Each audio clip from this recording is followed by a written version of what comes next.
I don't think any combination of words can paint a picture gruesome enough to describe what existing, note the difference to, living, inside a Nazi concentration camp must have been like.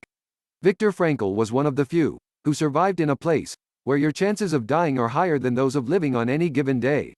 After 3 years in various concentration camps, his Camp Turkheim was liberated, upon which he returned to Vienna, where he was born.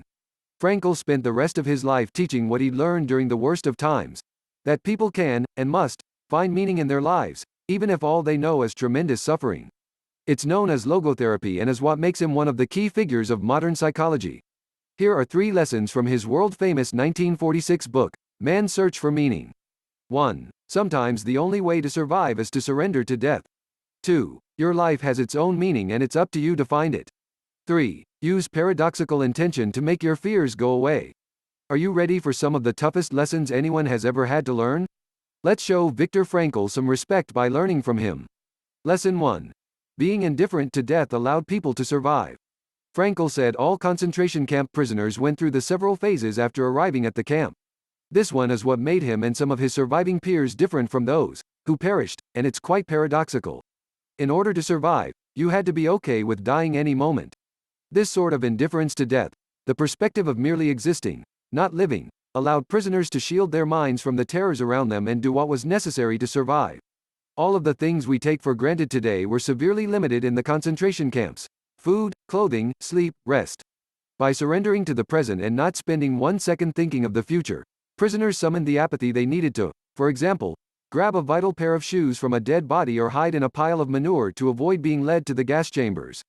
Sometimes, the only way to survive is to surrender to dying. Lesson 2. Your life has its own meaning and it's up to you to find it in any given moment. If you ask any great chess player what the best move in chess is, they'll just stare at you with a puzzled face. There is no such thing. There is, however, a best move in any particular constellation of pieces on the board. Of course, there's a best move in any game situation, but no general move beats all others. The meaning of your life is the same way. There's no general meaning of life and not even one singular meaning of your own life.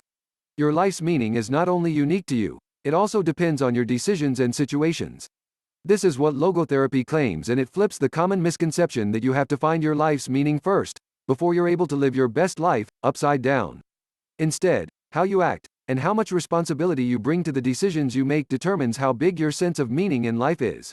For example, Frankl found meaning when stumbling through the night, barefoot, across icy rocks and through big puddles, forced to work by the Nazi guards, simply by thinking of his wife, imagining her face up in the clouds and finding bliss in this moment of love.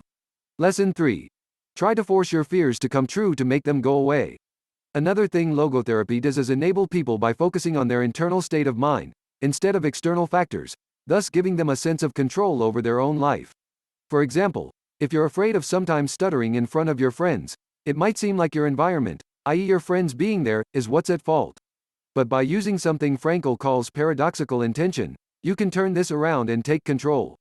In reality, you only start stuttering because you're afraid you'll start stuttering. Paradoxical intention flips this around by getting you to try and force your fears to come true. In this example, you should do exactly what you're afraid of, and try to stutter as much as possible when you're around your friends.